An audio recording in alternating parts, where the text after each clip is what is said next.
لا حول ولا قوة إلا بالله العلي العظيم. بسم الله الرحمن الرحيم. الحمد لله الملك الحق المبين رب الشهداء والصديقين، والصلاة والسلام على سيد المرسلين وخاتم النبيين ورحمة للعالمين وشفيع المذنبين والمخاطب بطه وياسين أبي القاسم محمد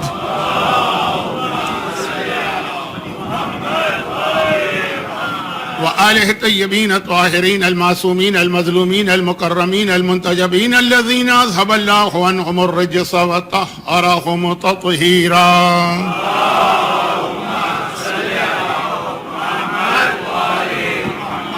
سيما على الإمام المنتظر والحجة الثانية شرجل اللهم له الفرج، ولعنة الله على أعدائهم أجمعين من الأزل إلى الأبد.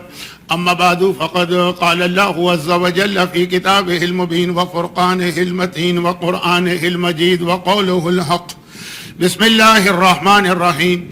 وما أرسلنا من رسول إلا ليطاع بإذن الله ولو أنهم ظلموا أنفسهم جاءوك فاستغفروا الله واستغفر لهم الرسول لوجدوا الله توابا رحيما. فلا وربك لا يؤمنون حتى يحكموك فيما شجر بينهم ثم لا يجدوا في أنفسهم حرجا مما قضيت ويسلموا تسليما.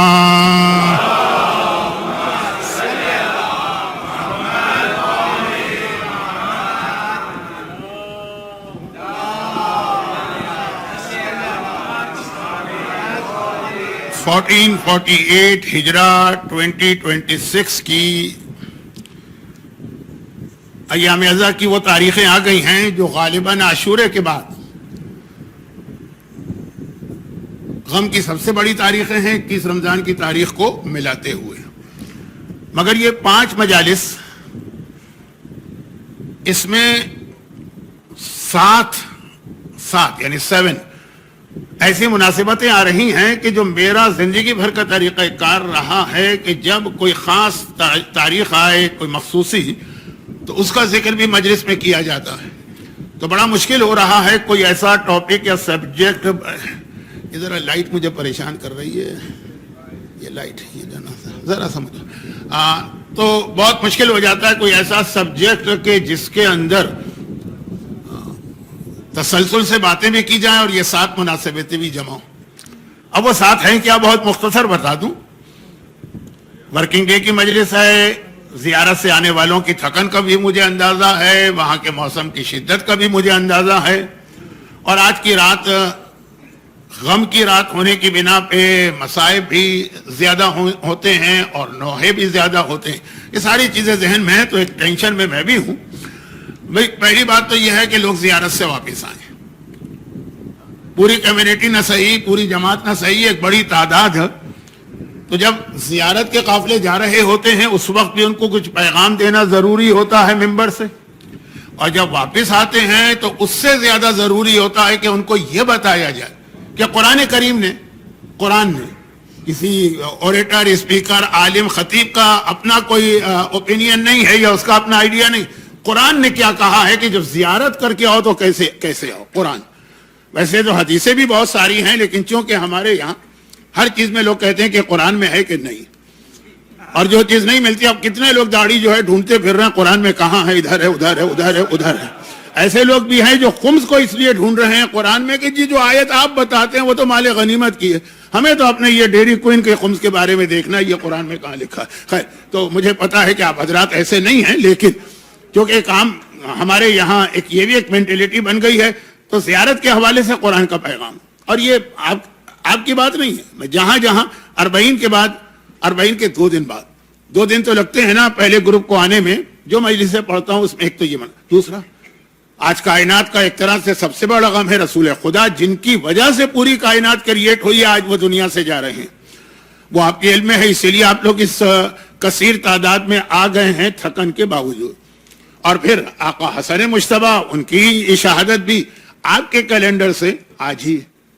یہ میں نے آپ اس لیے کہا کہ آپ جہاں رہتے ہیں، اگر آپ کا عربوں سے یا گلف علاقے والوں سے کوئی کانٹیکٹ ہے، یا یہ کہ میڈیا یا انٹرنیٹ یا یوٹیوب، تو آپ کو معلوم ہے کہ وہاں پہ 7 صفر امام حسن کی شہادت منائی جاتی ہے اور باقاعدہ بہت ہی پراپر طریقے سے، ایسا لگتا ہے عاشور، حتیٰ کربلا میں بھی اگر آپ 7 سفر کو جائیں گے. لیکن بہرحال ہمارے یہاں انڈیا اور پاکستان میں یہ تاریخ ہے اور ہم لوگ اسی کو اتھینٹک تاریخ سمجھتے ہیں. تیسری مناسبت یہ.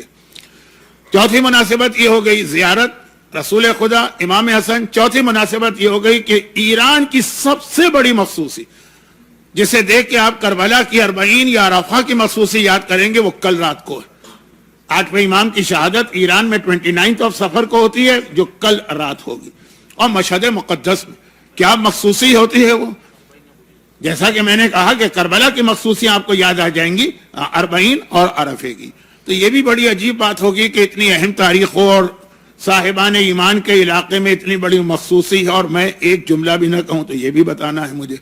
اس کے اگلے دن 1 ربیع الاول ہے، جو مولا کائنات سے پوچھا گیا کہ اسلامی تاریخ کا سب سے اہم ایونٹ کیا ہے. مولا نے کہا 1 ربیع الاول، جہاں سے ہجری کیلنڈر شروع ہوا ہے، رسول خدا کی ہجرت کا آغاز ہوتا ہے.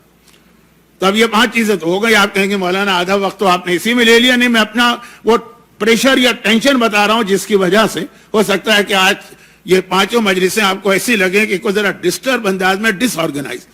اس کے بعد 2 تاریخیں ایسی آ رہی ہیں جس کا کوئی تعلق اسلامی کیلنڈر سے نہیں ہے، لیکن اس کا پیغام اسلام کا بہت اہم پیغام ہے. اور وہ ہے کہ 14 اگست پاکستان کا انڈیپینڈنس ہے، 15 اگست انڈیا کا انڈیپینڈنس. اب یہاں پہ جو لوگ بیٹھے ہیں کہ سارے کے سارے یا انڈین ہوں گے یا پاکستانی ہوں گے، اس انڈیپینڈنس کا بہت اہم پیغام، بہت، اور وہ اسلامی پیغام ہے. تاریخ انگریزی اوکیجن جو ہے وہ ایک ریلیجس نہیں ہے، بلکہ ہمارا ایک نیشنل ڈے، لیکن پیغام اس کا بہت اہم ہے، اسی کو ہم بھول جاتے ہیں. تو یہ 7 چیزیں ذہن میں رکھیے گا اگر آپ کل تشریف لائے تو. آج تو بہرحال ہمیں براہ راست جو آج کی رات کی مخصوصی ہے اسی پہ بات کرنا ہے، لیکن آیت میں نے وہ چوز کی جس کے اندر آج کی رات کی مخصوصی بھی آ گئی اور زیارت کا بھی پیغام آ گیا اور زیارت کا نتیجہ بھی آ گیا، اور وہ نتیجہ آیا جو پھر پوری زندگی آپ کو چلانا ہے. لیکن ڈائریکٹ میں اس پہ بات نہیں کروں گا، پہلے آیت کا ترجمہ کر دوں. بلکہ اکثر مجلسوں میں نے یہ پڑھا ہے، اب یہ حال ہی میں جو US میں جتنی مجلسیں پڑھی ہیں تقریباً سب میں یہ آیت، اس لیے میرا ٹاپک بنی تھی یہ آیت، اس لیے کہ میں آیا تھا یہاں پہ سفر کے مہینے میں. زائر جا رہے تھے تو یہ آیت پڑھی، پھر زائر آ رہے ہیں تو یہ آیت پڑھی، اور جو وہاں زیارت پر ہیں ان کے لیے آیت پڑھی. سورہ نساء آیت نمبر 64 65. اور میں چونکہ اس سینٹر میں اس سے پہلے بھی 28 سفر کی کچھ مجلسیں پڑھ چکا ہوں تو آپ کو یاد آ رہا ہوگا ہمیشہ یہ والی آیتیں میں کسی نہ کسی انداز سے ان مجالس میں لاتا ہوں، اس لیے کہ اس کا پیغام رسول کی پوری لائف ہسٹری سے بہت زیادہ کنیکٹڈ پیغام. آیت یہ، اور یہ ایک بہت اہم جرنلزم کا اصول ہوتا تھا، یا یہ جو پیپر کیا آپ لوگ کہتے ہیں چھاپا جو ہے، وہ جو نیوز پیپر ہوتے تھے جو آج کل تو ختم ہو گئے، سب آن لائن ہو گیا. تو بہرحال اس کی جو ایجوکیشن تو ابھی بھی ہوتی ہے جرنلزم کی، اس کے اندر ایک بہت ہی اہم اصول ہے، اور وہ یہ کہ نیوز کسے کہیں گے.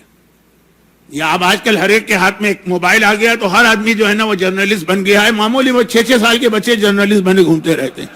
اردو کا ایک محاورہ ہے یا کہاوت ہے جس کو سمجھانے کا موقع نہیں، کہ بندر کے ہاتھ میں اس سورہ لکھ جاتا ہے تو پھر وہ جو ہے نا گلے ہی کاٹتا رہتا ہے، اسے کام نہیں لیتا. تو آج کل تو یہی ہے نا، موبائل کا یہی کام ہے، توہین، بدنامی، الزامات. ادھر سے ابھی پوری خبر ملی نہیں، آدھی خبر آئی ہے، اور بریکنگ نیوز ہماری سب سے پہلی ہونی چاہیے، لائک شیئر، پتہ نہیں کیا کیا چیزیں ہیں. میرا تو اس سے کوئی تعلق ہے نہیں.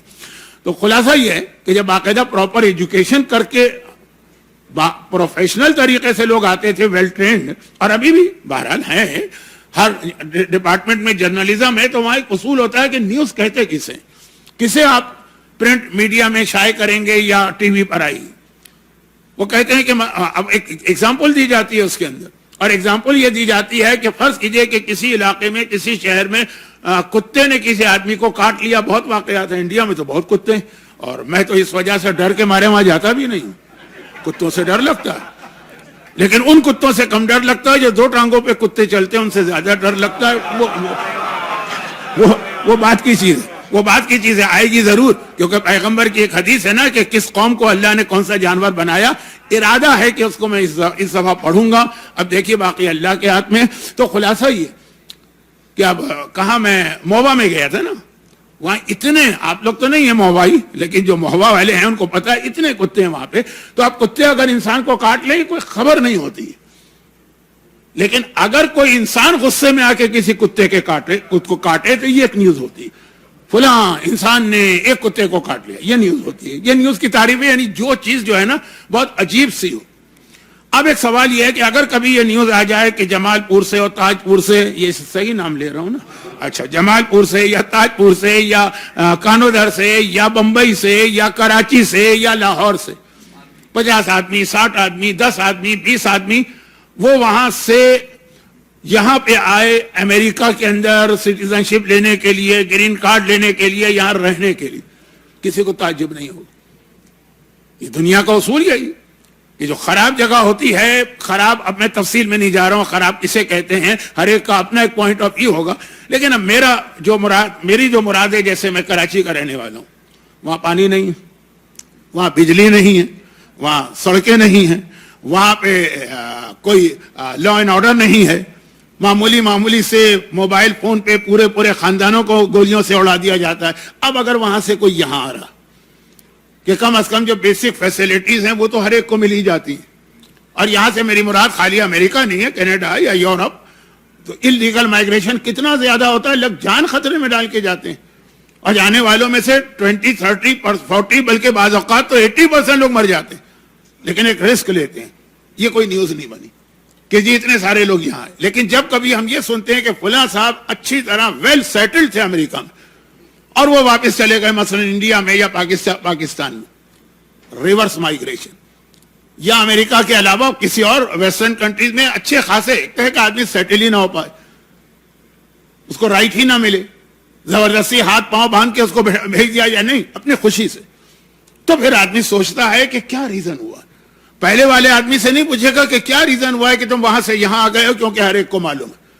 لیکن یہاں سے کوئی جا رہا ہے جس کا ریورس مائگریشن ایک نام ہے, لوگ پوچھیں گے, جہاں جائے گا وہاں لوگ پوچھیں گے کہ بھائی تمہیں ہوا کیا تھا کہ اچھے خاصے ویل سیٹل ہو, ہم تو تم کو دیکھ کر سوچتے تھے کہ ہم بھی تم جیسے بن جائے, تم کیوں آ گئے. اور جب یہاں سے جا رہا ہے تب بھی لوگ پوچھیں گے. ہیں ایسے کیس ہوئے نا, لوگوں نے مختلف ریزن بھی بتائے. جو موسٹ کامن ہمارے یہاں پاکستان میں بتایا جاتا ہے کہ جی وہ ہماری بیٹیاں بڑی ہو رہی تھی, اور جو ماحول میں ہماری بیٹیاں پل رہی تھی, جو ہم نے کچھ تھوڑے سے سائنس دیکھ لیے تھے, بس ہم نے کہا کہ نہیں, اس سے پہلے کہ معاملہ ہمارے کنٹرول سے باہر ہو چلے جاؤ.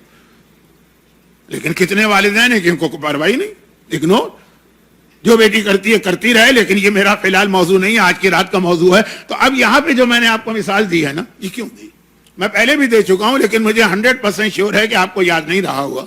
اگر یہی یاد رہا ہے کہ میں یہاں پڑھ کے گیا ہوں تو بھی بہت بڑی بات ہے, کہ اگر اتنا بھی آپ کو یاد رہ گیا تو. اللہ کا رسول عرش الہی پر ہے, اور عرش الہی پر بھی وہاں ہے کہ جس سے زیادہ افضل کوئی جگہ ہی, کائنات یونیورس کی سب سے جو اچھی جگہ بیسٹ وہ ہے جہاں پہ نور رسول تھا. سب سے پہلے نور رسول کریٹ ہوا, اور نور رسول کا مقصد ہے کہ محمد والے محمد کا نور پیدا کیا گیا, وہ عرش الہی پر.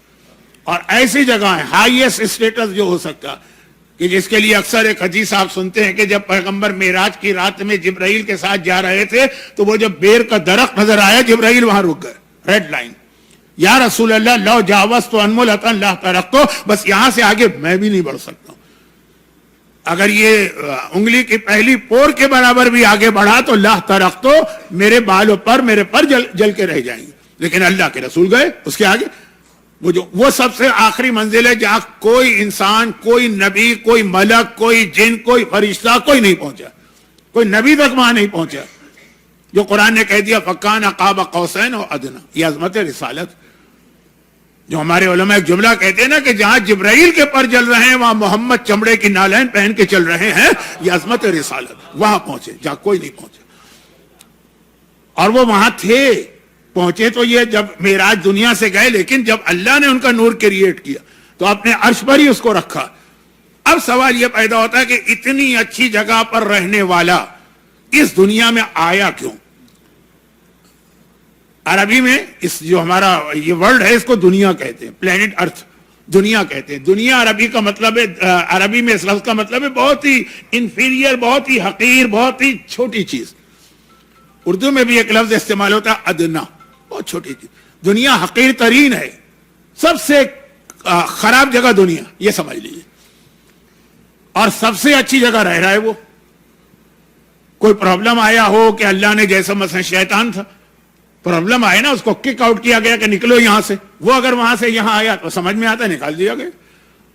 کئی ملکوں میں ایسا ہوتا ہے کہ لیگل لوگوں کو نکال دیا جاتا ہے, بعض اوقات لیگل لوگوں کو بھی, لیکن اللہ کا رسول پروردگار اپنی شریعت بھی بناتا ہے تو پیغمبر کی خوشی کو دیکھتے ہوئے, یہ لفظ قرآن میں آیا, تمہارے دل کو خوش کرنے کے لیے. وہ آیت میں ابھی نہیں پڑھ رہا ہوں, آگے پڑھوں گا, لیکن چلے ابھی پڑھی دوں. وَالضُّحَىٰ وَاللَّيْلِ إِذَا سَجَىٰ مَا وَدَّعَكَ رَبُّكَ وَمَا قَلَىٰ وَلَلْآخِرَةُ خَيْرٌ لَكَ مِنَ الْأُولَىٰ وَلَسَوْفَ يُعْطِيكَ رَبُّكَ فَتَرْضَىٰ. یہ رسول کے لیے آیت ہے. اے حبیب, اب ہم تمہیں دیں گے, اتنا دیں گے, اتنا دیں گے, اتنا دیں گے کہ فرزاد فترضا, تو اللہ سے راضی ہو جائے. ساری کائنات اللہ کو راضی کرنا چاہتی ہے, اور اللہ وہ ہے کہ جو اپنے حبیب کو راضی کرنا چاہتا ہے. یہ آیت قرآن ہے. ہاں, درود بھیجے محمد و آل محمد.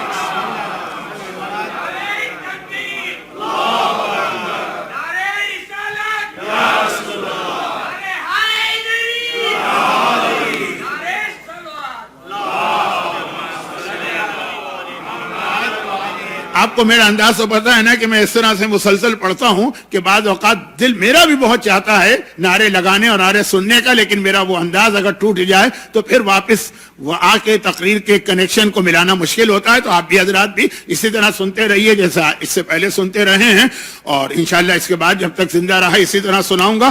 وَلَسَوْفَ يُعْطِيكَ رَبُّكَ فَتَرْضَىٰ, اتنا دوں گا, اتنا دوں گا, اتنا دوں گا کہ تو راضی ہو جائے گا. اب یہ چوائس رسول کی چل رہی, پھر رسول وہاں سے یہاں کیوں ہے؟ کوئی اتنا ہی اہم ریزن ہوگا نا, جس کو میں کہتا ہوں ریورس مائگریشن. جنت بھی نہیں, جنت سے بھی آگے کی چیز ہے. جنت تک جبرائیل رسول کے ساتھ تھے, وہاں رسول کا ساتھ نہیں چھوڑا. وہ جنت کے بھی آگے کی ایک منزل. معراج پر کبھی میں تقاریر کروں گا تو پھر اس میں تفصیل آئے گی. ابھی خلاصہ وہاں سے یہاں آئے گی. ایک اچھی جگہ سے بری جگہ انسان آیا کیوں, وہ قرآن نے بتایا سورہ نساء کی آیت نمبر 64 اور 65. اور اس دو آیتوں میں اتنے میسیجز جمع ہو گئے, ہمارا اور رسول کا ریلیشن اور کنیکشن بتایا. لیکن آغاز کہاں سے ہو رہا؟ 64 اور 65. اچھا, یہ 64 نمبر کی آیت وہ ہے, مجھے یاد آ رہا ہے, میں نے پچھلی دفعہ بھی عرض کیا تھا, ہر مومن یا مومنہ ایٹ لیسٹ سال میں 2 دفعہ تو اس آیت کو پڑھتا ہے. قرآن کے تلاوت کی نیت سے نہیں, وہ الگ ہے. یہ رسول خدا کی زیارت میں آیت آئی, بلکہ آیت آخر میں آئی ہے جہاں پہ زیارت کمپلیٹ. زیارت کہاں ختم ہوتی ہے؟ السلام علیکم ورحمۃ اللہ وبرکاتہ. لیکن بعض زیارتیں اس پہ ختم نہیں ہوتی. زیارت امین اللہ کے اندر دعا آتی ہے, زیارت آل یاسین میں دعا آتی ہے. رسول خدا کی جو زیارت ہے اس کو یہ آیت, اس پہ زیارت ختم ہوئی. مجھے یاد آ رہا ہے میں نے اسی ممبر سے یہ جملہ کہا تھا. تو ہر مومن اور مومن سال میں 2 دفعہ تو رسول خدا کی زیارت اپنے گھر میں پڑھتا ہی پڑھتا ہے. 17 ربیع الاول رسول کی ولادت, 28 صفر کل کا دن پیغمبر کی وفات. آپ جہاں بھی ہوں گے کل آپ رسول کو ضرور سلام کریں گے. کل کا دن رسول خدا کا دن ہے, امام حسن کا بھی ہے, ان کی زیارت بھی. لیکن رسول تو 2 دفعہ. اور جو عمرے پہ جاتے ہیں, جو حج پہ جاتے ہیں, تو مدینہ منورہ کے اندر تو ہماری کوئی عبادت ہی نہیں ہے سوائے مسجد النبوی جانے کے. جنت البقیع میں بھی کہاں جانے دیتے ہیں؟ تو 10 دفعہ لوگ زیارت پڑھتے ہیں مدینے میں. مکے میں تو پھر بھی طواف ہے اور دوسری عبادت, مدینے میں تو ایک ہی عبادت. تو خلاصہ یہ کہ آیت اتنی اہم ہے کہ مومن کو سال میں 2 دفعہ یوں پڑھوائی گئی. عمرے اور حج کے سفر میں روزانہ کئی بار پڑھوائی جاتی ہے. دیکھیے, اگر یہ آیت وہ زیارت کا حصہ نہ ہوتی تو ہم کبھی نہیں پڑھتے. ہم تو اس لیے پڑھتے ہیں, کتاب میں لکھا ہے کہ یہ رسول خدا کی زیارت ہے, پڑھو, تو ہم پڑھتے چلے جاتے ہیں. اب وہ آیت ترجمہ, خالی ترجمہ کر رہا ہوں, اس میں اتنا ٹائم میں نے لے لیا. وَمَا أَرْسَلْنَا مِن رَسُولٍ إِلَّا لِيُطَاعَ بِإِذْنِ اللَّهِ, سورہ نساء آیت نمبر 64, گرچہ میرا اصل موضوع ہے آیت نمبر 65. دونوں ملی ہوئی آیت ہیں. میں ٹریول میں بھی ہوں, بہت تھکا ہوا بھی ہوں, غالباً صحیح کاؤنٹنگ کر رہا ہوں نا, 64 کے بعد 65 ہی آتا ہے نا. تو اگر آیت 64 ہے تو اصل پیغام ہے 65 جیسے ملی ہوئی آیت. لیکن ترجمہ پوری آیتوں کا, اس لیے کہ پہلی آیت میں بھی بہت اہم پیغام. وما ارسلنا من رسول, خدا کہہ رہا ہم نے کوئی رسول اس دنیا میں نہیں بھیجا الا لیطاع باذن اللہ, مگر صرف ایک پرپز ہے کہ لوگ اس کی اطاعت کریں. اصل مقصد ہے رسول کے اس دنیا میں آنے کا, وہاں سے یہاں کیوں آئے. عرش الہی سے اتر کے اس پست ترین دنیا میں کیوں آ رہے ہیں؟ خود رسول کا بھی ایک جملہ، اور ایک نہیں کئی بار کہا ہے، لیکن ساری حدیثیں پڑھنے کا نہ وقت ہے نہ ضرورت ہے. رسول کا بھی ایک جملہ کہ جب مدینے کے باہر اپنے اصحاب کے ساتھ جا رہے تھے تو انڈیا پاکستان میں آج بھی یہی ہوتا ہے، مغربی ممالک میں ذرا سا سسٹم چینج ہے، جو گاربیج ہوتا ہے، جو ٹریش ہوتا ہے، جو ایسی سڑی ہوئی چیزیں ہوتی ہیں پھینکی جاتی ہیں شہر کے بعد. تو وہاں سے جا رہے تھے، کوئی کتا مر گیا تھا مدینے میں بھی کتے ہوتے ہیں، تو مر گیا تھا، کسی نے اٹھا کے شہر کے باہر پھینک دیا، کتے کو کوئی ہاتھ بھی نہیں لگاتا اور وہ سڑ رہا، اس کی ساری باڈی ڈیکمپوز ہو چکی ہے، کیڑے رینگ رہے ہیں. اب پیغمبر وہاں سے گزر رہے ہیں تو سب نے ناک بند کر لیا اور منہ بھی پھیر لیا. پیغمبر نے اصحاب کی حالت دیکھی، کہا کہ تمہیں یہ کتا دیکھ کر کتنی کراہیت آ رہی ہے، ہم لوگوں کی نگاہ میں یہ دنیا اس سڑے ہوئے کتے سے بھی زیادہ بدتر ہے. یہ پیغمبر نے 3 دفعہ یہ جملہ کہا، ایک بار یہ سلمان فارسی کے حوالے سے، لیکن ایک ہی روایت، وہ بھی پوری نہیں پڑھ رہا ہوں، کہ اس کے بعد لوگوں نے پوچھا بھی تھا کہ یا رسول اللہ تو یہ دنیا میں ساری چیزیں بری ہیں، وہ الگ روایت ہے، شاید کل آ جائے پرسوں آ جائے. خلاصہ یہ کہ خود رسول کہہ رہے کہ سڑے ہوئے کتے سے زیادہ بدتر ہے یہ دنیا، تو یا رسول اللہ آپ یہاں آئے کیوں؟ یا صاحب نے بھی سوال کیا، لیکن ابھی میں قرآن پہ ہوں. قرآن نے جواب دیا یہ صرف اس لیے آئے ہیں تاکہ لوگ ان کی اطاعت کریں. ہمارے ہاں محبت رسول کو آخری فائنل سمجھا جاتا ہے، وہ فائنل نہیں. ہمارے ہاں فضائل رسول کا ذکر فائنل، بس فضائل بیان کر دیا ہو گیا، حق ادا ہو گیا. نہیں، قرآن نے کہا یہ ساری چیزیں بات کی ہیں، اصل رسول اس لیے آئے کہ تم ان کی اطاعت کرو. یہ آیت ہے. میں اس کی ذرا سی عربی گرامر کی تفصیل میں نہیں جا رہا ہوں، ورنہ جن کو عربی گرامر پتا ہے ان کو پتا ہے کتنی اسٹرانگ ورڈنگ آئی ہے، وما ارسلنا من رسول الا، لے جاتا صرف اس لیے آئے اطاعت کا. اگر تم اطاعت کر رہے ہو تو حق رسول ادا کر رہے ہو، اگر اطاعت نہیں کر رہے ہو گویا تم نے رسول کے اس دنیا میں آنے کے پرپس کوئی بھلا دیا ہے یا اس کو ضائع کر دیا. محبت ہوگی، اس کی بھی ویلیو سے انکار نہیں ہے. فضائل پہ وجد میں آؤ گے، اس میں بھی کوئی انکار نہیں، لیکن اصل کام کچھ اور ہے. اور پھر یہ ابھی خالی میں ترجمہ کر رہا ہوں، تفصیل میں نہیں گیا. وما ارسلنا من رسول الا ليطاع باذن الله ولو انهم ظلموا، آیت چل رہی. لیکن پھر ہم سے غلطی تو ہوگی، کبھی کبھار ایسا ہوگا، کبھی کبھار کیا شاید بہت دفعہ ایسا ہو کہ ہم اطاعت نہیں کر سکیں گے. تو کہا نہیں، اگر جذبہ ہے تمہارے کے اندر، خیال ہے تمہاری، انٹینشن ہے تمہاری اطاعت کی، اور پھر نہیں ہوگی. یہ جملہ بھی مجھے یاد آ رہا ہے کہ میں نے اس ممبر پہ کہا تھا، جب مجھے یاد ہے تو آپ کو کیوں یاد نہیں ہوگا. میں نے کہا تھا کہ اطاعت ہم کرنا بھی چاہیں نا تو 2 پرابلم اللہ نے کریٹ کر دی، اللہ نے، نعوذ باللہ. نمبر 1 یہ کہ شیطان اس کو بنایا اور مسئلہ نہیں ہمارے پیچھے لگا دیا، اسے اجازت دے دی، جاؤ جا کے گمراہ کرو، اجازت دے دی.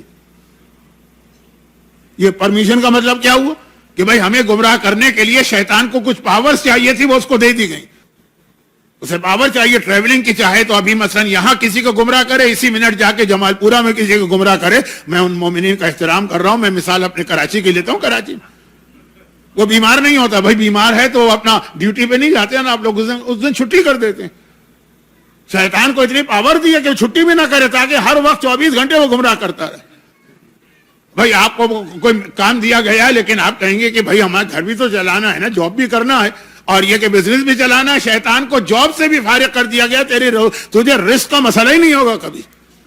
یہ سب اللہ اس کو پاورز دے رہا ہے، تو اس کے پرابلم کس کے لیے ہو رہا ہے؟ ہمارے لیے ہو. تو تمہارا کریٹر ہوں نا، میں ہی شیطان کا کریٹر ہوں نا، مجھے تمہارے انگریڈینٹس بھی پتا ہے، مجھے شیطان کا بھی پتا ہے. تو گھبراؤ نہیں، اطاعت کی نیت ہونی چاہیے، اطاعت کا جذبہ ہونا چاہیے. وَلَوْ أَنَّهُمْ ظَلَمُوا أَنفُسَهُمْ جَاءُوا، پھر اگر تم سے گناہ ہو جائے، غلطی ہو جائے، اپنے آپ پہ ظلم کرو، جاؤ کا میرے حبیب کے پاس آ جاؤ.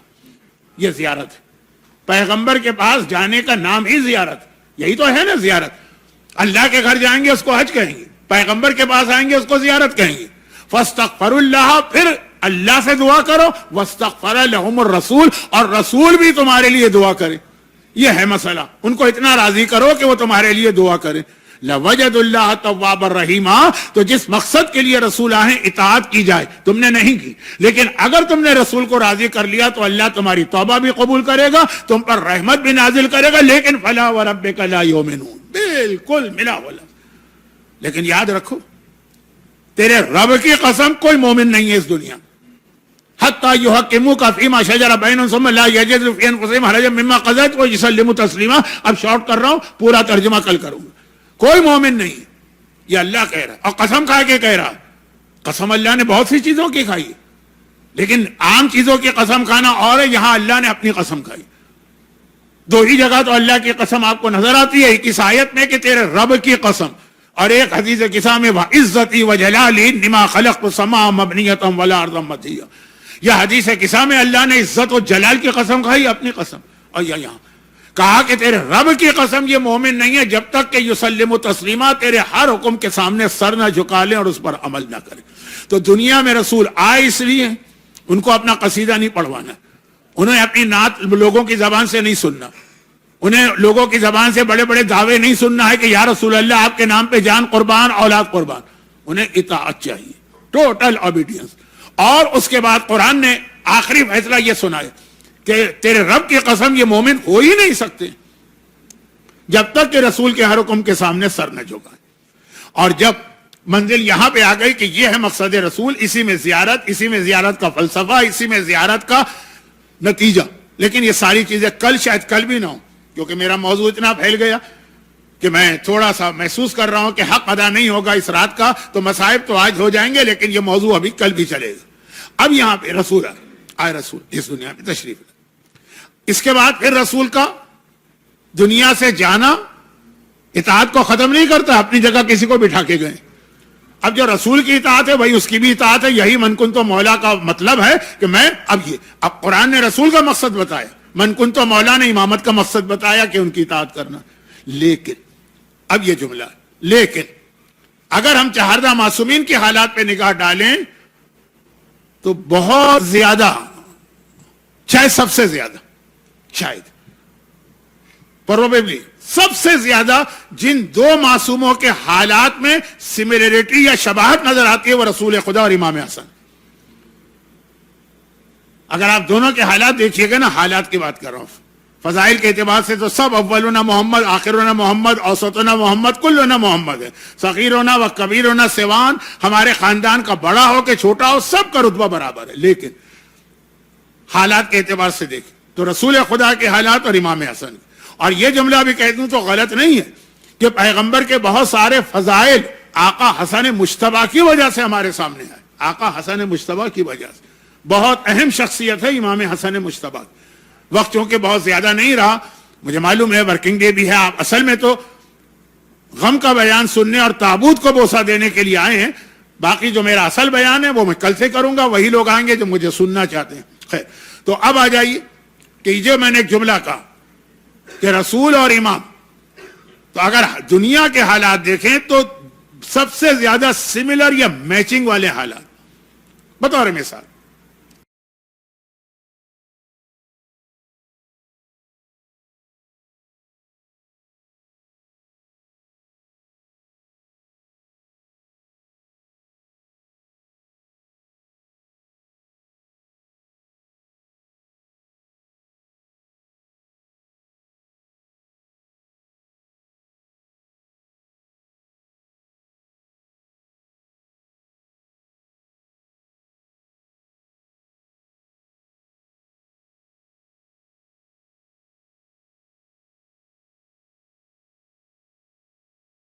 کا بڑا ہو کہ چھوٹا ہو سب کا رتبہ برابر ہے. لیکن حالات کے اعتبار سے دیکھیں تو رسول خدا کے حالات اور امام حسن.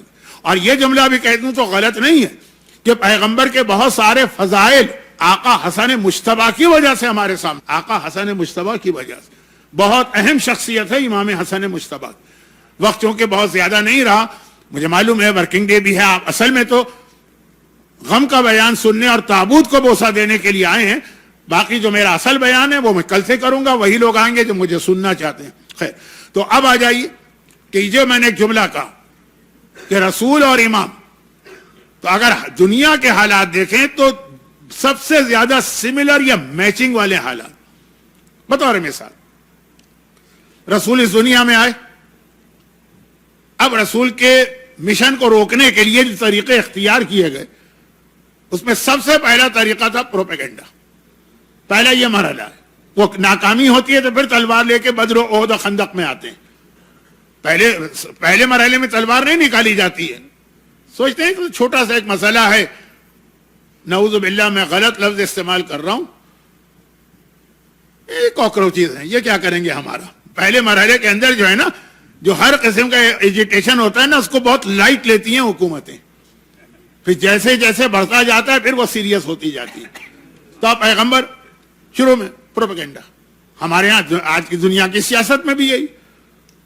پاکستان کے اندر کوپریٹرز کہتے ہیں وہ فلاں ملک کی انٹیلیجنس یہ کرا رہی, انڈیا میں کوئی پرابلم ہو کہتے ہیں پاکستان کی انٹیلیجنس یہ کرا رہی ہے نا. یہ ایک طریقہ ہے پروپیگنڈا. اس کے بعد بہت ساری چیزیں. تھوڑا سا میں اس لیے مثال دیتا ہوں کہ آج کل دونوں ملکوں میں پروٹیسٹ چل رہے ہیں اور دونوں ملکوں میں ایک دوسرے ملک کے انٹیلیجنس ایجنسیز کے اوپر الزام لگایا جا رہا ہے, فنڈنگ. اب یہاں بھی یہی ہوا پروپیگنڈا. اب دیکھیے جو پروپیگنڈا رسول کے خلاف کیا گیا, وہ پروپیگنڈا معصومین میں آپ نگاہ ڈالیے, وہی چیز سیم وہی پروپیگنڈا امام حسن کے خلاف کیا گیا. اب دشمن کے پوائنٹ آف ویو سے بات کر رہا ہوں کہ دشمن نے بھی جو اٹیک کیا, پورے 13 معصومین پہ اٹیک کیا. زمانے کا امام تو غیبت میں ہے, تو وہ تو دشمنوں کے ہاتھ میں نہیں ہے, دسترس میں نہیں ہے. 13 معصومین سب پہ اٹیک کیا. لیکن جو رسول خدا پر اٹیک ہوا ہے, ویسا اٹیک اگر کسی پہ ہوا ہے معصومین میں تو امام حسن. دو چھوٹی سی مثالیں دے رہا ہوں.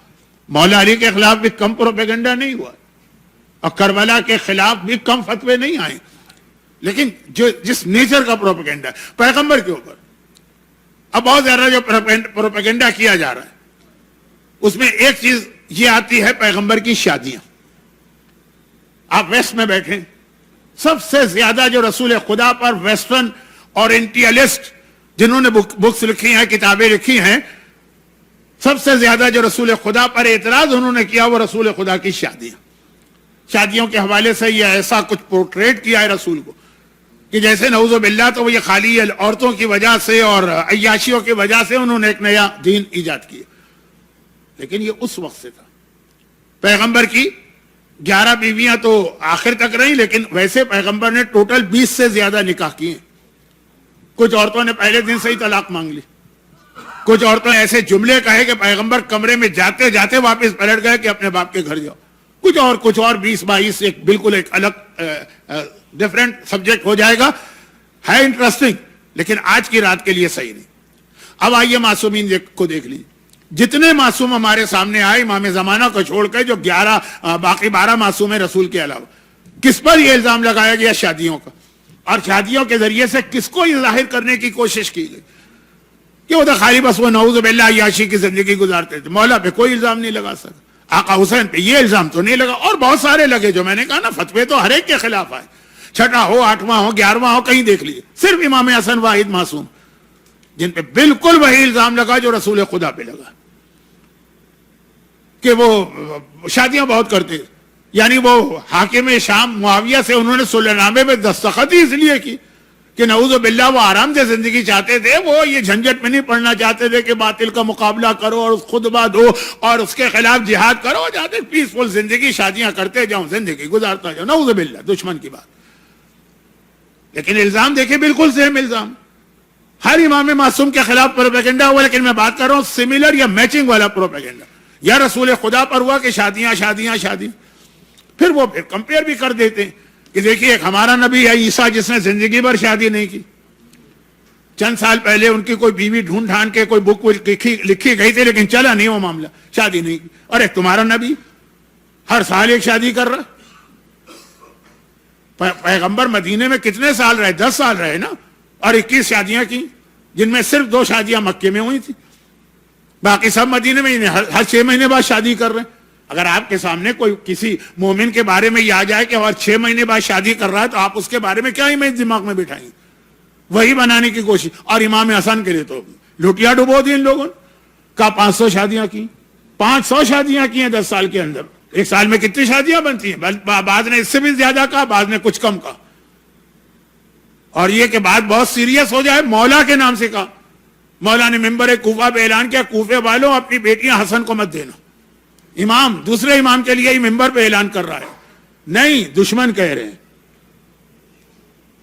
ابھی اسی ویک میں 3 دن پہلے میں اسی طرح کا جملہ کہہ رہا تھا, اس کے بعد کہہ رہا تھا یہ غلط ہے, یوٹیوب پہ کلپ کاٹ کے لگا دیا گیا, وہ بعد والا جملہ میرا کہ یہ غلط پروپیگنڈا وہ کاٹ دیا گیا, وہ شروع والی بات کہہ دی گئی. ابھی اسی ہفتے کی بات ہے, لعنتیں پڑھ رہی ہیں جہاں سے میں مجلس پڑھ کے آیا ہوں. خیر وہ تو لوگ مجلس سن رہے تھے, انہوں نے تو پورا سنا, لیکن کلپ میں نے کہا آپ کو بھی بتا دوں, ہو سکتا ہے آپ کے پاس بھی آ جائے. تو خلاصہ یہ ہے کہ امام حسن کے بارے میں مولا سے جھوٹا خطبہ دلوا دیا. کوفے والوں اپنی بیٹیوں کی شادی کبھی حسن سے نہ کرنا, کیونکہ وَإِنَّهُ رَجُلٌ مِطْلَاقٌ, مطلاق کہتے ہیں بہت زیادہ طلاق دینے والا, کیونکہ یہ میرا بیٹا بہت زیادہ طلاقیں دینے والا. تو اب پیغمبر اسلام کا تو کیس الگ ہے, وہاں طلاق کی گنجائش نہیں ہے, کیونکہ وہ عورت امت کے لیے حرام ہے, وہ کہیں اور شادی نہیں کر سکتی. گرچہ وہاں بھی پیغمبر ایک مرتبہ سب کو طلاق دینے کے لیے تیار ہو گئے تھے. 21ویں پارے کی آخری آیت پڑھ لیجئے گا, ریفرنس بہت آسان ہے. آیت نمبر نہیں بتا رہا ہوں, نمبر کس کو یاد رہتا ہے, آخری آیت. اور اتنا ناراض ہوئے تھے اپنی ان بیویوں سے, سب کو طلاق دے رہے ہیں. اتنا ناراض ہوئے تھے کہ مدینہ چھوڑ کے جنگل میں چلے گئے تھے. حضرت ماریہ قبطیہ پیغمبر کی آخری بیوی, جن کے بیٹے ابراہیم ہیں, ان کا گھر پیغمبر نے شہر سے باہر بنایا تھا. پیغمبر وہاں چلے گئے, 1 مہینے وہاں رہے, پلٹ کے مدینہ ہی نہیں آئے. مسجد النبوی میں پتہ نہیں نمازوں کا کیا ہوا, جو پیغمبر ہر بیوی کو ایک رات دیتے تھے, وہ سارا سسٹم بگڑا. لیکن بہرحال طلاق اس لیے نہیں دی کہ وہ یہ عورتیں جو ہے نا ایک طرح سے برباد ہو جائیں گی, کہیں اور شادی بھی نہیں ہو سکتی. لیکن امام حسن کے لیے کیس یہ نہیں ہے ان کے پاس. تو انہوں نے کہا کہ جی وہ روز شادی کرتے تھے, اگلے دن طلاق, روز شادی اگلے دن طلاق. میں بات کر رہا ہوں, بات بہت پھیل گئی. ایک دوسری بات, اسی حوالے سے, اسی کانٹیکس میں کسی امام معصوم پہ یہ تہمت نہیں لگی کہ نعوذ باللہ وہ بزدل تھے. کسی بھی تہمت نہیں لگی. علی کی شجاعت کو سب مانتے ہیں, آقا حسین کی بہادری کو سب مانتے ہیں, بلکہ شہزادی کونین پہ جو مصائب مظالم ہوئے کربلا سے کم نہیں ہیں. لیکن آج آپ جائیے, کیونکہ آپ لوگوں کو زیادہ یہ اردو والے کلپ نہیں سننے کا موقع ملتا ہوگا, یا آپ کا یہ شوق نہیں ہوگا. جتنے اس وقت وہ دشمنان اہل بیت ہیں جنہیں ہم ایک لفظ استعمال کرتے ہیں تکفیری, جو ہمیں کافر کہتے ہیں, اور اس کے علاوہ کچھ اور بھی, وہ ایک ہی بات تو کہتے ہیں کہ شہزادی والے سارے مصائب آپ جھوٹے بیان کرتے ہیں.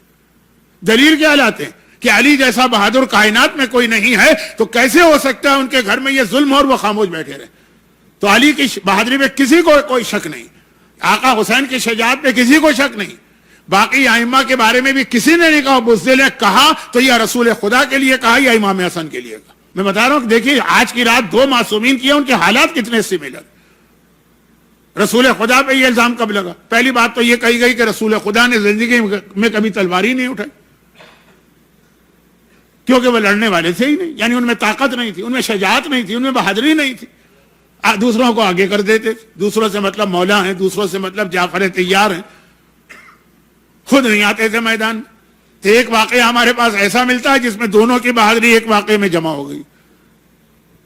جب جنگ صفین میں یا جنگ جمل میں ایک مرتبہ دشمن کا لشکر, دشمن کا مطلب یہ کافر نہیں ہے, وہ مسلمان منافق مسلمان ہیں, دشمنان اہل بیت, اس طریقے سے میدان میں ڈٹ گئے. حضرت عائشہ اونٹ پر بیٹھی ہیں, اس اونٹ کے احترام میں ڈٹ گئے لوگ کہ نہیں ہٹنا ہے. تو ایک بار مولا نے اپنے بیٹے محمد حنفیہ کو تلوار دے کے بھیجا, جاؤ جا کے دشمن کا مقابلہ کرو.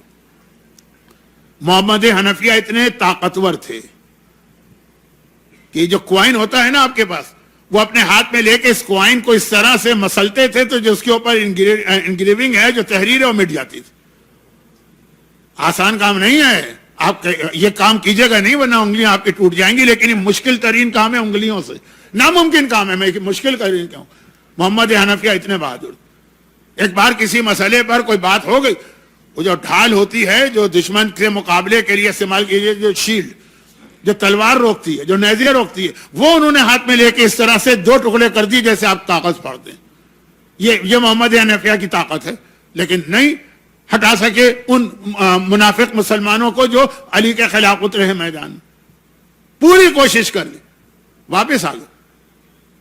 پیغمبر نے مولا نے امام حسن کو تلوار دی, حسن بیٹا اب تم جاؤ. آنن فانن دیکھتے ہی دیکھتے حسن نے پوری صفے دشمنوں کی چیر پھاڑ کے آخری صف پہ پہنچ گئے, اور باپ کے بعد بڑی فاتح. یہ امام حسن کے فضائل پڑھ رہا ہوں, بڑی فاتحانہ شان کے ساتھ آئے. بابا آپ نے مشن دیا, منٹ میں پورا کیا, منٹ سے بھی کم میں. تو آپ دیکھیں دو بھائی, حسن بڑے بھائی ہیں, محمد حنفیہ چھوٹے بھائی. بڑے بھائی نے یہ باپ کی خواہش پوری کری, میں اپنی طاقت کے باوجود میں باپ کی خواہش پوری نہیں کر سکا. محمد حنفیہ بہت ایمبیرسمنٹ فیل کر رہے تھے, پیشانی پہ پسینہ آ گیا. علی نے گلے سے لگایا اور ایک جملہ کہا, اے محمد حنفیہ پریشان ہونے کی ضرورت نہیں ہے, اپنا کمپیئر کبھی حسن سے نہ کرنا, کیونکہ تو میرا بیٹا ہے, حسن رسول خدا کا بیٹا. اب یہ جملے کے اندر دو چیزیں حسن نے ثابت کر دی کہ تم دیکھو میری طاقت کو, تو میری طاقت سمجھو اور میری طاقت سے رسول خدا کی طاقت سمجھو. یہ کہا کہ رسول کا بیٹا ہے اس لیے حسن کامیاب ہو کے آیا, یعنی تہمت لگانے والوں کہ رسول بزدل تھے, نعوذ باللہ کمزور تھے, میدان میں جاتے نہیں تھے. حسن نے اپنی ایک تلوار کے ذریعے اپنی بہادری بھی ثابت کر دی اور اپنے نانا رسول کی بہادری بھی ثابت کر دی. اور خالی یہ واقعہ نہیں, دوسرا واقعہ بھی ہے جس میں ایک واقعے میں دو چیزیں آ رہی. میں اکثر ایک لسٹ آپ لوگوں کے سامنے پیش کرتا ہوں, مجمع کے سامنے. آج اس لسٹ کے پیش کرنے کا موقع نہیں ہے. فار ایگزامپل ایک دو باتیں آ جائیں گی, اور وہ یہ کہ دنیا یعنی اللہ نے انسان کو بنایا ایسا کہ ایک آدمی میں ساری باتیں جمع نہیں کی ہیں سوائے 14 معصومین کے, ان میں ہر فضیلت. ورنہ اللہ نے جو عدل ہے نا, اللہ کا بیلنس, کسی کو مثلا علم دیا, کسی کو تقوی دیا, کسی کو دولت دی, کسی کو کچھ دیا, کسی کو کچھ دیا. تو اب دنیا کی تاریخ گواہی دے رہی ہے جن کو علم ملا انہیں پھر وہ میدان میں لڑنے کی طاقت نہیں ملی. چنگیز خان بہت بڑا کنکرر فاتح تھا, آدھی دنیا فتح کر لی, علم کے نام پہ ABCD بھی نہیں جانتا. جولیس سیزر کو لے لیں, نیپولین کو لے لیں, ہو سکتا ہے پڑھے لکھے ہوں لیکن ان کا کوئی علمی کارنامہ ہمارے سامنے نہیں ہے, کیونکہ یہ عالم نہیں تھے.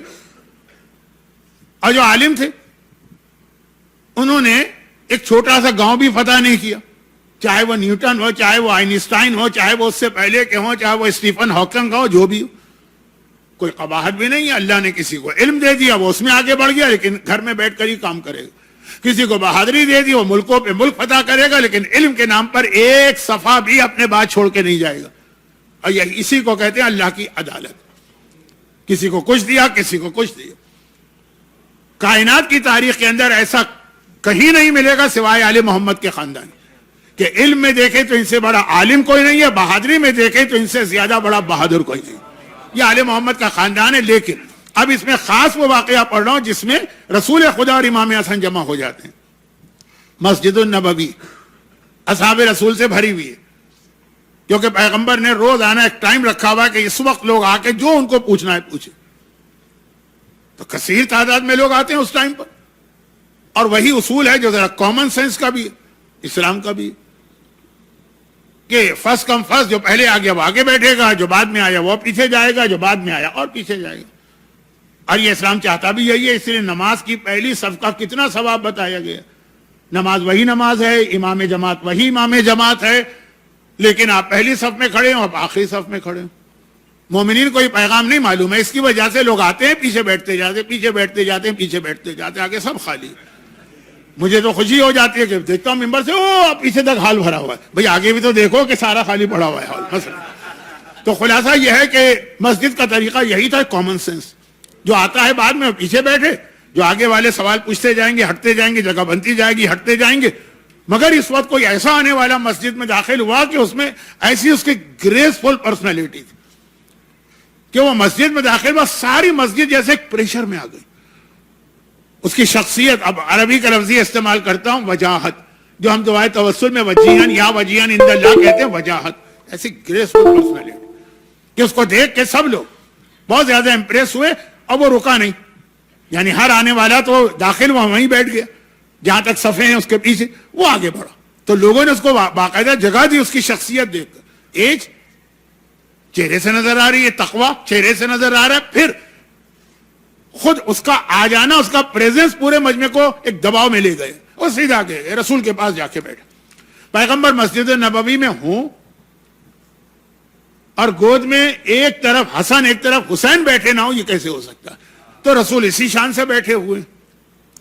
آج بھی مسجد نبوی میں بورڈ لگا ہوا ہے اندر مسجد کے, پہلے تو ہم لوگ چلے جاتے تھے, آج کل پرمٹ لے کے جانا پڑتا ہے روضے کا, وہاں اب تک بورڈ لگا ہے کہ رسول خدا یہاں بیٹھا کرتے تھے اور لوگوں سے ملاقات کرتے تھے. خیر, تو وہ آنے والا آیا, وہاں پہنچا اور کہا کہ یا رسول اللہ آج بھی مجھے کچھ پرابلم پیش آ گئے تو ان کے سلوشن کے لیے آپ کے پاس آیا. رسول نے کہا کہ آج مجھ سے نہ پوچھو, یہ میرا بیٹا حسن میری گود میں, آج اس سے پوچھو. اب میں نے یہ واقعہ پڑھا ہوگا, کیونکہ یہ 3-4 ہی واقعات ہیں جس کو میں خود بہت پڑھتا ہوں, پڑھا ہوگا, لیکن پڑھا ہوگا تو دوبارہ سننے میں کوئی قباحت بھی نہیں ہے, یاد دہانی بھی ہو جائے گی, آج کی رات امام حسن کا ذکر بھی ہو جائے گا. تو اب وہ آنے والا امام حسن کی جانب متوجہ ہوا. میں نے کہا نارمل لائف میں اس کو ایک انسلٹ سمجھا جائے گا یا جوک. آپ کسی عالم کے پاس گئے, اس کی ایج 80 سال کی ہے اور آپ کی ایج 70 سال کی ہے, اور آپ جا کے سیریس مسئلے پوچھ رہے ہیں, اس کی گود میں 3 سال کا بچہ بیٹھا, آپ نے کہا مجھ سے نہیں, اس سے پوچھنا. تو اگر آپ بہت رسپیکٹ کریں گے اس عالم کی, کہیں گے کہ بھائی مولانا آپ نے اچھا مذاق کیا, میں آپ سے پوچھنے آیا ہوں, اتنا بڑا عالم 3 سال کے بچے کی طرف. اور اگر آپ خود نیگیٹو نیچر کے, آپ کہیں میری توہین کر دی آپ نے, کیا آپ, میں 70 سال کا میں بڈھا اور آپ سمجھ رہے ہیں کہ میرا سوال بچوں والا ہے, بچوں سے بھی نیچے. لیکن آنے والا جو تھا, جو اس وقت آیا ہے وزیٹر مسجد میں, اتنا سیریس اس نے اس مسئلے کو لیا کہ نہ مذاق سمجھا نہ توہین سمجھا, سیدھا ڈائریکشن چینج کیا اور حسن مجتبیٰ کے سامنے سوال رکھے, امام نے جواب دی. اس کا روایت کا کچھ حصہ کل آ سکتا ہے کہ کیا سوال تھے. اس کے بعد وہ کھڑا ہو گیا, جانے لگا. پیغمبر نے روک دیا, کہا رک جائیے, آپ جب جا رہے ہیں تو آپ کو اپنے سوالوں کا جواب مل گیا. کبھی ایسا تو ہے نا کہ اس نے کہا بچے سے پوچھا, آپ نے بچے سے پوچھا, آپ سیٹسفائی نہیں ہوئے, لیکن چونکہ وہ منع کر چکا ہے تو آپ چلے گئے. کیا جواب مل گیا؟ آنے والے نے کہا یا رسول اللہ مجھے اپنا جواب مل گیا. پیغمبر نے کہا کیسا جواب ملا؟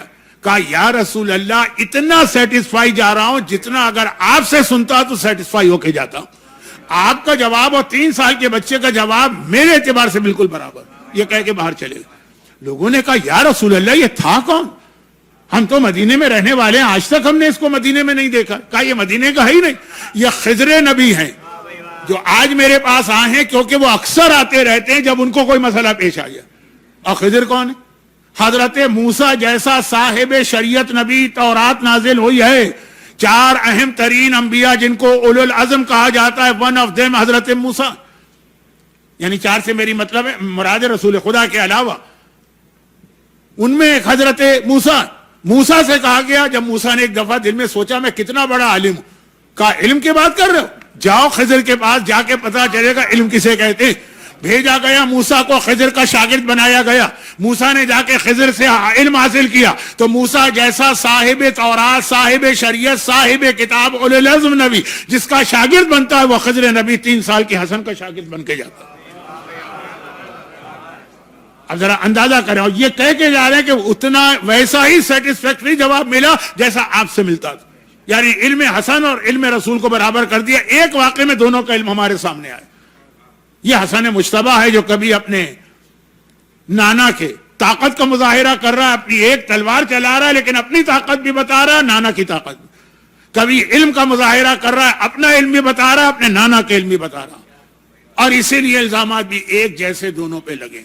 لیکن سب سے اہم جو بات تھی وہ اس کے بات کی, اب وہ کل آئے گی, کیونکہ مجھے پتا ہے کہ آج جو لوگ آئے ہیں وہ سب مجھے سننے نہیں آئے. مجھے معلوم ہے, میں ایسا بہرحال بے وقوف یا نادان نہیں ہوں, پتا ہے, اور بالکل صحیح بات بھی. میں کیا بیچتا ہوں آج کی رات کی عظمت کے مقابلے میں, تو کل جو لوگ آئیں گے وہ شاید وہی ہوں گے جو مجھے سننے آئے. پرسوں پھر مجھے ڈاؤٹ ہے, اس لیے کہ شب جمعہ کی مجلس میں بہت سے لوگ ویسے ہی آ جاتے ہیں. تو خیر اب یہ اس طرح کر میں ٹائم ویسٹ نہیں کروں گا. تو خلاصہ یہ کہ یہ ساری چیزیں جو میں نے بتائیں یہ فضائل کے کچھ پہلو ہیں, لیکن جو سب سے اہم دونوں کی شریعت میں میچنگ ہے یا سملر, وہ پیغام ہے جہاں سے مجلس شروع ہوئی تھی, وما ارسلنا من رسول الا لیطاع باذن اللہ. رسول اس دنیا میں اپنے فضائل سنانے نہیں آئے ہیں, اپنا قصیدہ پڑھوانے نہیں آئے ہیں, اپنے لیے داد لینے نہیں آئے ہیں, اپنے نام پہ درود بھجوانے نہیں آئے ہیں. وہ سب ساتھ میں ملے گا. اصل آئے ہیں تاکہ ان کی اطاعت کرو. اطاعت کے مسئلے میں بہترین جو ایک اصول ہے یا فارمولہ ہے وہ یا رسول خدا کی زندگی میں ملتا ہے یا حسن مجتبیٰ. اور وہ کیا ہے وہ اس کو میں کم وقت میں بتا نہیں سکتا, انشاءاللہ کل ہی بتاؤں گا. لیکن اس اطاعت رسول کے مرحلے پر جو اطاعت حسن مجتبی بھی، اور جو پوائنٹ میں کل آپ کے سامنے ہائی لائٹ کروں گا، ہو سکتا ہے پہلے بھی میں نے کیا ہو، لیکن اس وقت تو خاص اس کو بتانے کی ضرورت ہے. تو ان دونوں میں اس ایک پوائنٹ میں جو دونوں کی میچنگ ہو جاتی، واقعا ہماری پریکٹیکل لائف میں ہر سیکنڈ اس پیغام کو یاد رکھنا ہے انشاءاللہ کل. لیکن اطاعت رسول یہیں سے بات شروع ہوئی تھی، یہیں ختم ہو رہی. بس یہ ایک بات یاد رکھیے، ادھر اب بدتمیزی کا جملہ کہہ رہا ہوں، لیکن جو کہہ رہا ہوں وہ بالکل حق ہے. الفاظ کا سلیکشن شاید ٹھیک نہ ہو. جو اطاعت رسول یہ ہو ہی نہیں سکتی جب تک کہ اطاعت فاطمہ زہرا نہ ہو. اور اصل جملہ اس کے بعد کا ہے، اللہ کی اطاعت بھی نہیں ہو سکتی ہے بغیر فاطمہ کے. دلیل، فرشتے اپنی مرضی سے آتے جاتے نہیں ہیں، حکم خدا سے آتے. ملک الموت تو خاص طور پر حکم خدا سے آتا، ہر ایک دروازے پہ جاتا. کبھی کسی سے اجازت مانگی، کبھی یہ کہے کہ رک گیا ہے کہ جب تک کہ اجازت نہیں ملے گی میں حکم خدا سے آیا ہوں پھر بھی آگے نہیں بڑھوں گا. حکم خدا سے آنے والا. فاطمہ کا گھر ایسا. ملک الموت آیا، آج آیا 28 صفر کو، رسول خدا کی روح قبض کرنے آیا، لیکن آگے نہیں بڑھ رہا ہے کہ جب تک کہ فاطمہ نہ کہیں، اجازت نہ دیں، حکم خدا پر بھی عمل نہیں ہوگا. لیکن سوچئے تو کتنا بڑا جملہ ہے کہ حکم خدا پہ بھی عمل نہیں ہوگا جب تک کہ فاطمہ نہ کہے گی. کون سی روایت پڑھ رہا ہوں جو آپ نے زندگی میں ہمیشہ سنی ہے اور ہمیشہ اس پہ گریہ کیا.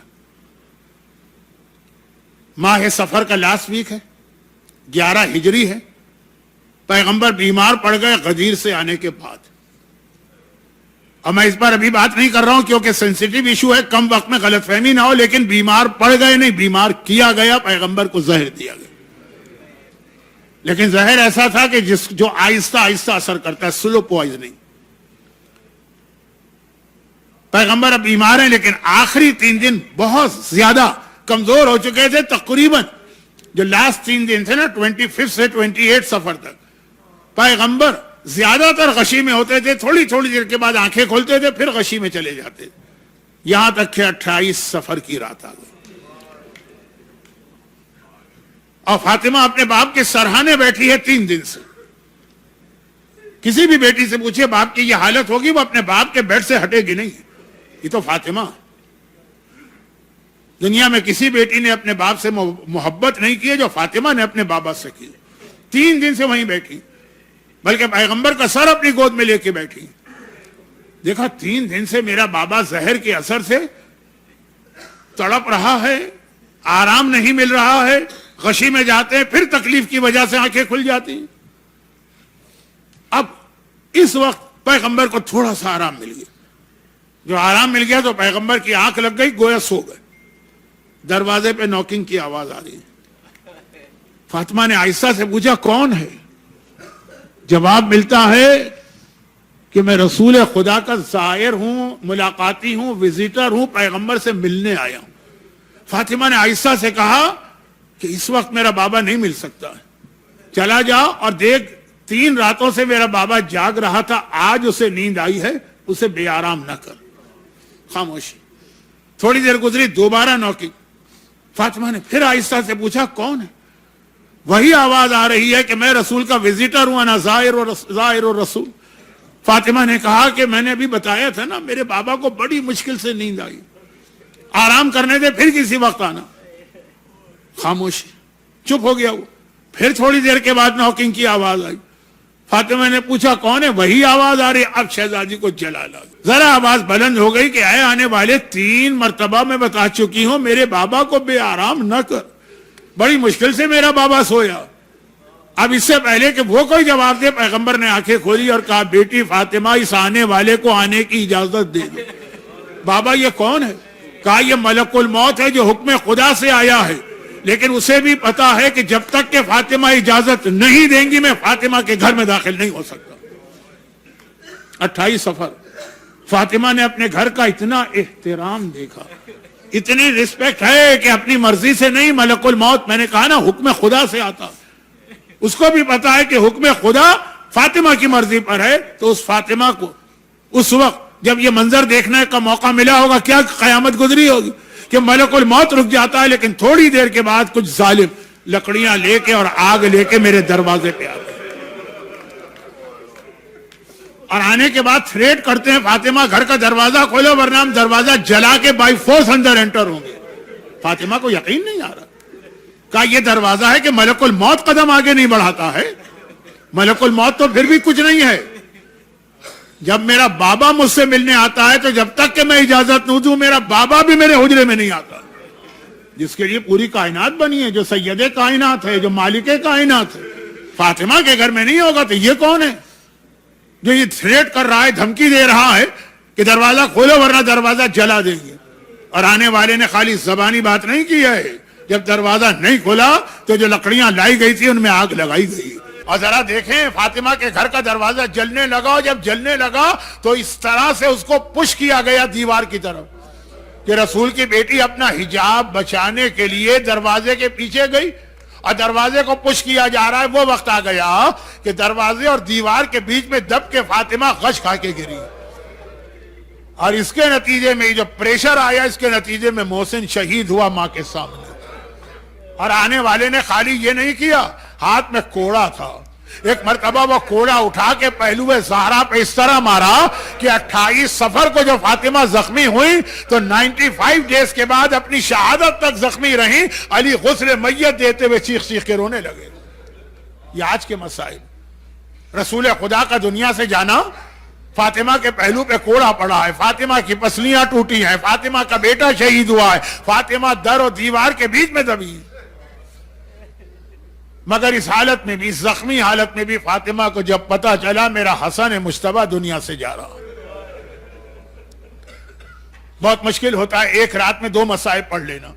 جب فاطمہ کو پتا چلا تو کس طرح تڑپ کے آئی ہیں. روایت یاد ہوگی کہ جیسے رسول خدا, یہ ایک اور میچنگ ہے حالات, آخری ویک میں زہر کے اثر سے تڑپ رہے ہیں. میں نے زہر بھی کہا, لاسٹ ویک بھی کہا. باقی معصومین کو تو جس رات کو زہر دیا گیا وہ اسی رات کو شہید ہو گئے. ایک آدھ ہیں کہ 2-3 دن بیمار رہے جیسے 11واں امام, لیکن پورا ویک. یا حسن مجتبی, امام حسن کو 7 مرتبہ زہر دیا گیا, 7 مرتبہ. اور جو 7 مرتبہ کے طریقے ہیں وہ کبھی بیان کروں گا کیونکہ مصائب میں اتنی گنجائش نہیں. 6ٹھی مرتبہ جو زہر دیا گیا نا, 5ویں مرتبہ کے زہر کے بعد عباس علمدار نے کیا کہیں گے آج کل کی زبان میں سیکیورٹی اپنے ہاتھ میں لے لی, کنٹرول اپنے ہاتھ میں لے لی. تو 6ٹھی مرتبہ جو بوڑھے نے آ کے زہر دیا وہ بڑا عجیب طریقہ تھا کہ عباس بھی اس کو منع نہ کر سکے. 7ویں مرتبہ کہا کہ نہیں, اب حسن کو حجرے سے نکلنے ہی نہیں دیں گے. اور چونکہ وہ 6 دفعہ کا زہر ہے, یعنی جسم زخمی ہو رہا ہے, جسم کے اندر کی رگیں کٹ رہی ہیں, کلیجہ زخمی ہو رہا ہے, یعنی ہر زہر حسن کو کمزور سے کمزور سے کمزور کرتا جا رہا. جنگ جمل میں جو کام محمد حنفیہ نہ کر سکا وہ حسن مجتبی نے کر کے دکھایا. آج وہ حسن اتنا کمزور ہے کہ بستر پر بیٹھنے کی طاقت بھی نہیں. اپنے انداز سے مت سمجھا کریں اہل بیت کے واقعات کو, اتنی کمزوری اس کی. پہلے میں نے شجاعت و طاقت بھی اسی لیے بتائی, اور اب طریقہ یہ بن گیا ہے کہ کوئی قریب نہ آنے پائے, کیونکہ 6ٹھی دفعہ ایک نابینا بوڑھا رحم کی درخواست کرتے ہوئے قریب آیا تھا کہ میں اپنی آنکھیں ان کے پیروں سے ملنا چاہتا ہوں, اور اس میں زہر دے دیا اسے. کہا کہ اب نہیں. چاروں طرف پہرا ہے. کس طرح کا پہرا کہ حسن جب رات کو سوتے کمرے سے نکلیں گے ہی نہیں, بستر پر ہے, طاقت بھی نہیں. اور ایک طرف زینب سوتی ہیں بستر کے برابر, دوسری طرف ام کلثوم سوتی. اب ضرورت تھی کہ فیملی ممبرز میں سے کوئی, اس کو تو نہیں روکا جا سکتا. آدھی رات کا وقت ہے, جب آدمی بہت زیادہ زہر استعمال کرے تو پیاس بھی بہت لگتی ہے. تو حسن مجتبی کے سرحانے ایک سراہی مستقل رکھی رہتی ہے جس میں پانی ہوتا ہے, جب پیاس لگے حسن پانی پیے. آدھی رات کا وقت ہے. حسن کی بیویوں میں سے ایک بیوی جادہ ابن اشعث ابن قیس کندی چپکے سے آتی ہے اور اس سراہی کے اندر زہر کا چند قطرے ڈالتی ہے. یہ زہر حاکم شام معاویہ نے بڑی مہنگی قیمت سے خریدا تھا. تاریخ میں اس آدمی کا نام بھی ہے جس سے زہر خریدا تھا. اور کہا تھا اس زہر کی خاصیت کیا ہے؟ کہا خاصیت یہ ہے کہ اگر ایک دریا میں اس کا ایک قطرہ ڈالو ساری مچھلیاں مر جائیں گی. وہ حسن مجتبی کے کلیجے میں جا رہا ہے زہر. آج آدھی رات کے بعد کا وقت ہے، حسن کو پیاس لگی. دیکھیں امام معصوم ہے، کسی کو زحمت نہیں دینا چاہتے، کانپتے ہوئے ہاتھوں سے سراہی سے گلاس میں آپ خورے میں تھوڑا سا پانی لیا، مٹی کا پیالہ اور پانی لیا، نوش کیا. ابھی ایک گھونٹ پانی کا گیا، وہ کلیجہ جو پہلے ہی بہت کمزور ہو چکا تھا بس ٹکڑے ٹکڑے ہونے لگا. اور ایک بار حسن تشت قریب تھا، ایک تشت کی جانب رخ کیا، اب حسن کے کلیجے کے ٹکڑے اس تشت میں گر رہے ہیں. زینب کبریٰ اور کلثوم نے یہ آواز سنی، گھبرا کے اٹھی تو ایک عجیب منظر دیکھا. خدا کسی بہن کو اپنے بھائی کا یہ منظر آنکھوں کے سامنے نہ دیکھا. بہن اپنے بھائی کا کلیجہ ٹکڑے ہوتے ہوتے دیکھ رہی ہے. اور ایک مرتبہ جب 70 ٹکڑے کلیجے کے اس تشت میں گئے تو حسن دوبارہ بستر پہ گر پڑے. زینب و کلثوم گھبرا کے دوسرے حجرے میں گئی جہاں آقا حسن اور مولا عباس سو رہے. حسین اور عباس حسین کو بیدار کیا، بھیا ذرا دیکھو میرے بھائی پہ کیا گزر رہی ہے. زینب کو خالی حسین سے محبت نہیں ہے، اتنی محبت حسن سے. امام حسین آتے ہیں جیسے ہی کمرے میں داخل ہوئے، حسن مجتبیٰ نے کہا آپ سب پہ ہمارا سلام. حسین نے کہا بھیا میں اکیلا آیا ہوں، کس کو سلام کر رہے ہو؟ کہا تمہیں نہیں کر رہا ہوں، ابھی میری آنکھوں کے سامنے میری ماں فاطمہ زہرا آئی ہے، میرا بابا علی مرتضیٰ آیا ہے، میرا نانا رسول خدا آیا ہے، میں نے ان کو سلام کیا. وہ زخمی فاطمہ جہاں سے میں نے ربط دیا تھا. حسن کا کلیجہ ٹکڑے ٹکڑے ہوا، بے چین و بے قرار ہو کر جنت فردوس سے اپنے بابا اور شوہر کو لے کے آ گئی. حسن بیٹا گھبرانا نہیں، بیٹا کتنا بڑا کیوں نہ ہو جائے ماں کا محتاج ہمیشہ رہتا ہے، تیری ماں رہی. اب بات بہت لمبی نہ ہونے پائے، ابھی آپ کو ماتم بھی کرنا ہے تو مختصر یہ ہے، بس تھوڑی دیر کے بعد حسن دنیا سے گئے مگر جاتے جاتے ایک وصیت کر گئے. یہ ایک روایت. وہ کیا کہ اب زینب ہیں، کلثوم ہیں، عباس ہے، حسین، ام فروہ بھی آ گئی ہیں حسن کی بیوہ، لیکن چونکہ خاندان کے بزرگ ہیں وہ پائتی کھڑی ہیں بہت خاموش. گود میں 3 سال کا یا 2 سال کا ننھا شہزادہ ہے جو بعد میں قاسم کہلایا. ایک مرتبہ حسن بولا نہیں جا رہا، کلیجہ ٹکڑے ٹکڑے ہوا. حسین اور عباس زینب و کلثوم باتیں کرے لیکن اشارے سے بلایا ام فروہ. کہا ام فروہ دنیا سے جاتے جاتے میری آخری وصیت سن لو، ایک تعویذ دے رہا ہوں، یہ قاسم کے بازو پہ باندھ دینا، خبردار اسے کھول کے نہ دیکھنا. جب میرے قاسم پر کوئی بہت ہی مشکل وقت آ جائے تو اسے کھول کے اس کو پڑھ لینا. مشکل وقت کب آتا ہے؟ جب بیٹے کی جان خطرے میں. یہی ہوا نا، جب میرا قاسم خطرے میں ہو تو اسے کھول کے پڑھنا نہیں، جب میرے قاسم کی جان بچ رہی ہو تو اس کو کھول کے پڑھنا تاکہ قاسم جان اپنے چچا پہ قربان کرے. پھر کربلا کے مسائل. بس یہ آخری وصیت کی تعویذ دیا. ام فروہ نے روتے ہوئے کانپتے ہوئے ہاتھوں سے تعویذ لیا، قاسم کے بازو پہ باندھا اور میرا مولا حسن دنیا سے چلا گیا. مصائب ختم نہیں ہوئے، باقی معصومین کے مصائب تو ختم ہو جاتے ہیں نا، جب جنازہ اٹھا اور دفن کیا گیا، لیکن یہاں ایسا نہیں ہوا. جنازہ تیار ہوا، جنازے کو لے جایا جا رہا، وہی تابوت جس کی شبیہ کو ابھی آپ بوسہ دیں گے یا کندھا دیں گے. وصیت تھی کہ مجھے نانا کے پہلو میں دفن کرنا. یاد رکھیے جملہ کہ نانا کے پہلو میں قبر کی جگہ تھی جو اب تک ہے، کیونکہ دفن تو نہیں ہونے دیا گیا. کیوں ہے یہ شاید کل پرسوں آ جائے، لیکن نانا کے، اور اگر روکا جائے تو پھر مجھے میری ماں کے پہلو میں دفن کرنا. ادھر حسین و عباس بھائی کا جنازہ لے کے قبر رسول پہ پہنچے، وہاں کوئی خاتون 70 تیر اندازوں کو لے کے کھڑی. کہا حسین قیامت ہو جائے گی، حسن کو یہاں دفن ہونے نہیں دوں گی. عباس علمدار نے جلال کے عالم میں تلوار پہ ہاتھ رکھا، تجھے حق کیا ہے کہ نانا کے پہلو میں حسن کو نہ دفن ہونے دے؟ حسین نے روک دیا، عباس ہم آغاز نہیں کرنا چاہتے. کیا امتحان ہے عباس. جہاں جہاں تلوار چلانے کا موقع آیا وہیں عباس کے بازو کو روک دیا. جہاں جہاں موقع تھا تلوار. عباس دنیا میں آیا تھا تلوار چلانے کے لیے، علی نے یہی کہا تھا مجھے اپنی بہادری کے جانشین چاہیے، روک دیا. اور خالی یہ نہیں تھا کہ زبانی بات ہے، جب دیکھا کہ عباس جلال کے عالم میں حسین عباس کو روک رہے ہیں، اس عورت نے کہا تیر اندازوں تیر چلاؤ، اس جنازے میں تیر برساؤ. مرنے کے بعد جس طرح سے تیر مارے گئے 70 تیر حسن کے جنازے میں پیوست ہوئے. حسین نے کہا عباس بس صبر کرو، خاموش رہو، اور یہ جنازہ لے کے واپس آ. ادھر بہنیں ابھی بھائی کو الوداع کہہ کے بیٹھی ہیں. جب وہ جنازہ گھر سے نکلا بہنوں نے کہا بھیا آخری سلام لے لو، بھائی حسن الوداع. لیکن دیکھا دروازہ کھلا، جنازہ دوبارہ واپس آ رہا.